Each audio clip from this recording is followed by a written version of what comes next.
ভোটের এই উত্তাপের মধ্যে আমি এখন আছি ঝাড়গ্রাম। শুধু ঝাড়গ্রামই নয়, এই ভোটের উত্তাপের মধ্যেই আমরা শুরু করেছি একটা নতুন সফর, যেখানে আমরা প্রথমে এসেছিলাম কাঁথিতে কিছু কাজ ছিল, কাজগুলো মেটানোর পর আমরা এখন আছি ঝাড়গ্রামে। কাঁথি কেন গেলাম, ঝাড়গ্রাম কেন এলাম, সমস্তটাই এই ভিডিওতে থাকবে। আর সবথেকে বড় কথা হচ্ছে, ঝাড়গ্রামে নাকি এখন হাতির চলাফেরাটা একটু বেশি হচ্ছে। তোমরা অনেকে হয়তো নিউজে দেখেছো যে হাতিতে ভোট কেন্দ্রে ঢুকে পড়েছে, এরকম অনেক নিউজে তোমরা শুনেছো। তো আমরা যেখানে আছি এখানেই সেটা ঘটেছিল। তো এখানেতে যে হাতিটা আছে সেটা নাকি এখনও চলাফেরা করছে, আমার চোখে এখনও পর্যন্ত পড়েনি। তবে শান্তদারে বাইরে ভিডিও করতে গেছে, তো হয়তো ওরা দেখতে পারে, দেখলে অবশ্যই তোমাদেরকে আমি দেখাবো। তো এই সফরটা কেমনভাবে চালু হলো, কেন আমরা এখানে এসেছি, গোটাটাই এই ভিডিওতে আমরা বলবো। প্রথমে আমরা আমাদের যে বাস স্ট্যান্ড আছে সেখানে চলে এসেছি, এসে এখান থেকে বাস ধরবো ডাইরেক্ট কাঁথি। এবারে আমরা বাসে উঠে পড়েছি। তো বাইরের এই সুন্দর দৃশ্যটা দেখতে দেখতে আমরা বাসে করে এগিয়ে চলেছি কাঁথির রাস্তায়। যতক্ষণ আমরা বাসে আছি ততক্ষণ তোমরা কমেন্টগুলো সেরে নাও যে কে কতবার কাঁথি গেছো। এই বাচ্চাটা আমাদের সামনের সিটে বসেছে এবং অনেকক্ষণ ধরেই আমাদের দিকে দেখছে, কিন্তু কিছু করতে পারছে না, কারণ ওকে সিট বেল্ট দিয়ে বেঁধে রেখেছে। আর ও চাইছে যে আমাদের সাথে এসে আমাদের এখানে বসে একটু খেলাধুলা করবে, কারণ আমরা অনেকক্ষণ ধরেই বাচ্চাটাকে ডাকছিলাম।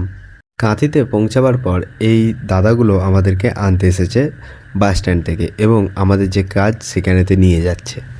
এখানে আমি এই গাছটি লক্ষ্য করলাম। এই গাছটিতে এক ধরনের ফল হয়, যেটি হালকা টক এবং হালকা ঝাল টাইপেরও হয়। ঠিক আছে, এই ফলটা তোমরা কে কে দেখেছো অবশ্যই কমেন্ট করে জানিও। আমরা এখানে যেই কাজের জন্য এসেছিলাম সেই কাজটা না করে দাদা এখানে ফল পাড়ছে।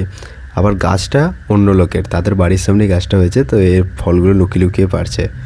কাঁথিতে সমস্ত কাজ মেটানোর পর আমরা চলে এসেছি এখন ঝাড়গ্রামের এই হোটেলটাতে আজকে রাত্রিতে আমরা থাকবো। এখানে আসতে অনেকগুলো বাস চেঞ্জ করতে হলো আমাদেরকে। হোটেলটার ভেতরটা ঢোকার পর মনে হলো ভুতুরে বাংলোর মতো, কিন্তু এদের সার্ভিসটা মোটামুটি ভালোই লাগলো। সকালে ঘুম থেকে উঠতে একটু দেরি হয়ে যাওয়ায় আমাকে রেখে বাকি সবাই বেরিয়ে চলে গেছে। আমি একা বসে থেকে কী করব, সেই জন্য একটু চা খেতে বেরিয়ে পড়লাম। ছুটে ছুটে চা খেতে গেলাম এবং ছুটে ছুটে চলে এলাম, কারণ হাতির কথাটা আমার এখনও মাথায় আছে। এমনিতেও তারা যদি আগে চলে আসে, এসে ভাববে আমি হয়তো হাতির দ্বারা কিডন্যাপ হয়ে গেছি। তাই চটপট আমি রুমে ব্যাক চলে এলাম।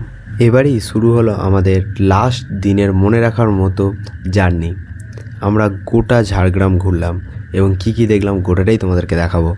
এখন আমরা তিনজনে আপাতত একটা বাইকে আছি, আমি, শান্তদা, আর যেখানে আমরা কাজে এসেছি সেখানে কোম্পানির একটা ছেলে আমাদের সাথে ছিল। যেই হাতিটার কথা এতক্ষণ ধরে তোমাদেরকে আমি বলছিলাম, সেই হাতিটার সাথেও আমার দেখা হয়ে গেল। এই যে সেই হাতিটার হালচাল একটু জিজ্ঞেস করে নিলাম, তারপরে আমরা বেরিয়ে পড়লাম আবার আমাদের জার্নিতে। এখানে প্রকৃতির একটা অপরূপ সৌন্দর্য অনুভব করলাম।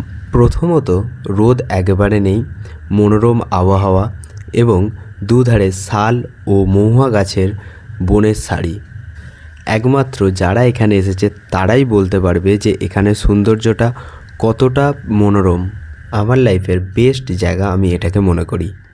এতদিন আমি জানতাম যে সাউথের সিনেমাতে দেখাতো এর ভেতরে নাগিন থাকে, কিন্তু আসলে এগুলি হলো উইয়ের ঢিপি।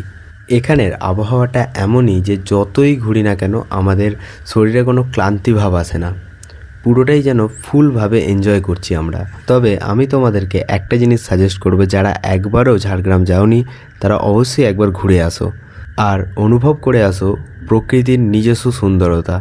এবারে আমি তোমাদেরকে বলি আমরা এখানে কেন এসেছি।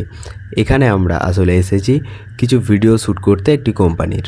তবে ট্যুরিস্ট গাইড হিসাবে আমরা যেই দাদাটাকে পেয়েছি, এই দাদাটা প্রতিটা জায়গায় আমাদেরকে একবারে নিখুঁতভাবে ঘোরাচ্ছে, যে এখানে এটি আছে এবং প্রতিটি জিনিসকে আমাদেরকে দেখাচ্ছে। সত্যি কথা বলতে এখান থেকে বাড়িতে যাওয়ার একদমই মন ছিল না, কিন্তু বাড়ি তো আমাদেরকে ফিরতেই হবে। অনেকটা জার্নি করে আমরা বাড়ি ফিরবো। আর আজকের ভিডিও এইটুকুই। ভালো লাগলে অবশ্যই লাইক করবে এবং চ্যানেলে নতুন হলে অবশ্যই সাবস্ক্রাইব করে রাখবে।